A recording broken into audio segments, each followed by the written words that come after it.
জুলাই অভ্যুত্থানের নতুন প্ল্যাটফর্ম তৈরির ঘোষণায় আলোচনায় এসেছে এনসিপির ভাঙন নিয়ে। বৈষম্য বিরোধী আন্দোলনে নেতৃত্ব দেওয়া সমন্বয়ক ও শিক্ষার্থীদের নিয়ে সম্প্রতি আত্মপ্রকাশ করে নতুন রাজনৈতিক দল জাতীয় নাগরিক পার্টি। ২০ দিন পার হতে না হতেই অভ্যুত্থান শক্তির পক্ষে নতুন প্ল্যাটফর্ম তৈরির ঘোষণা দেন জাতীয় নাগরিক কমিটির সাবেক যুগ্ম আহ্বায়ক আলী আহসান জুনায়েদ। তিনি জুলাই বিপ্লবের অন্যতম সংগঠক। এনসিপির আত্মপ্রকাশ ঘিরেই গুঞ্জন ওঠে নতুন দলে থাকছেন না তিনি। ২৮ ফেব্রুয়ারি মানিক মিয়া এভিনিউয়ে দল ঘোষণার দুদিন আগেই এনসিপি থেকে নিজেকে প্রত্যাহার করে নেন আলী আহসান জুনায়েদ সহ একাধিক সংগঠক। এতেই প্রকাশ্যে আসে দলটির অভ্যন্তরে নেতৃত্বের দ্বন্দ্ব। এনসিপির গঠনের আগেই দলের আর্থিক স্বচ্ছতা ও জুলাইয়ে ভূমিকা রাখা সবাইকে ঐক্যবদ্ধ করতে না পারা নিয়ে সমালোচনার মুখে পড়তে হয় দলটিকে। সে সময় দলের ভাঙনের সুরকে এড়িয়ে যান নাহিদ, সার্জিস, হাসনাত সহ এনসিপির নেতারা। এমন প্রেক্ষাপটে এপ্রিলে নতুন প্ল্যাটফর্ম তৈরির ঘোষণা নিয়ে নিজের অবস্থান পরিষ্কার করলেন আলী আহসান জুনায়েদ।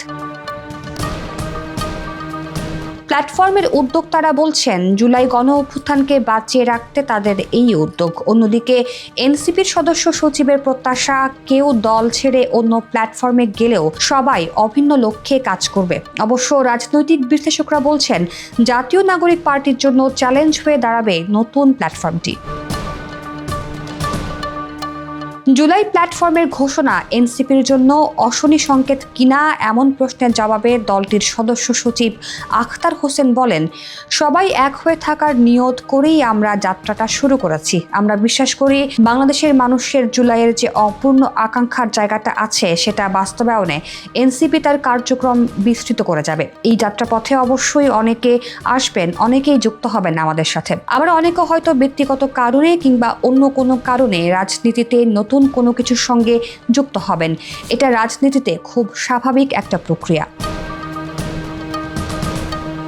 অন্যদিকে আলী আহসান জুনায়েদ জানান, যে স্বপ্ন নিয়ে তারা স্বৈরাচার হাঁটিয়েছেন তা এখনো বাস্তবায়ন হয়নি। প্রাথমিকভাবে জুলাইকে বাঁচিয়ে রাখতে প্রেসার গ্রুপ হিসেবে কাজ করলেও পরবর্তীতে রাজনৈতিক দল গঠনের ইঙ্গিত দেন তিনি। জুনায়েদ বলেন, সোশ্যাল রেজিস্ট্যান্সের মধ্য দিয়ে যদি আমরা সোশ্যাল ফোর্সটা ক্রিয়েট করতে পারি, এই অপকর্মগুলো যদি দূর হয়ে যায় এবং জুলাইয়ের আকাঙ্ক্ষা যদি রিলেভেন্ট হয়ে ওঠে, তাহলে তো রাজনীতির সবার জন্য কল্যাণকর হবে। রাজনীতিটা আনন্দদায়ক হবে, সুখকর হবে, কারণ তখন রাজনীতির মধ্যে এই অপকর্মগুলো থাকছে না। তখন শুধু দেশের স্বার্থটাই গুরুত্ব পাবে।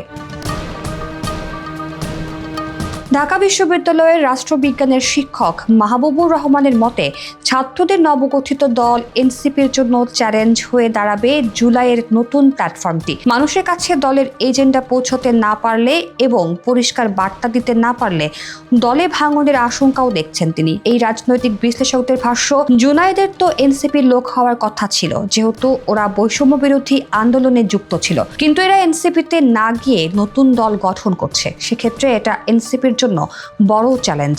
এটি পরিষ্কার এনসিপির গঠনতন্ত্রের সঙ্গে জাতীয় নাগরিক কমিটির সাবেক নেতা মিল খুঁজে পাচ্ছেন না। এনসিপির জন্য তো এদের নিজেদের দলে রাখতে পারলেই সফলতা ছিল। অভ্যুত্থানে যত লোক এনসিপিতে থাকবে না, তত এনসিপির জন্য চ্যালেঞ্জ।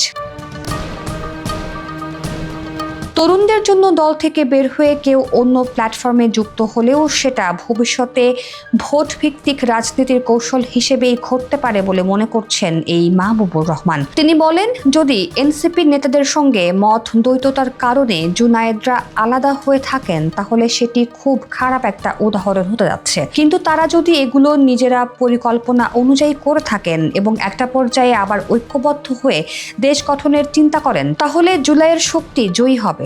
দল ভেঙে ভেঙে দল করে আবার নতুন করে জোট বাঁধে, তাহলে তো আবার একই রকম শক্তি হয়ে যাবে। এখনো পর্যন্ত নাম ঠিক না হলেও আগামী এপ্রিলের শেষ নাগাদ আত্মপ্রকাশ ঘটবে নতুন প্ল্যাটফর্মটির। আলী আহসান জুনায়েদ জানান, প্ল্যাটফর্মটির যাত্রা শুরু হবে আহ্বায়ক কমিটির মধ্য দিয়ে। তাদের লক্ষ্য হবে আওয়ামী লীগ নিষিদ্ধের দাবি সহ জুলাইয়ের চেতনাকে ধারণ করে সামাজিক আন্দোলন গড়ে তোলা।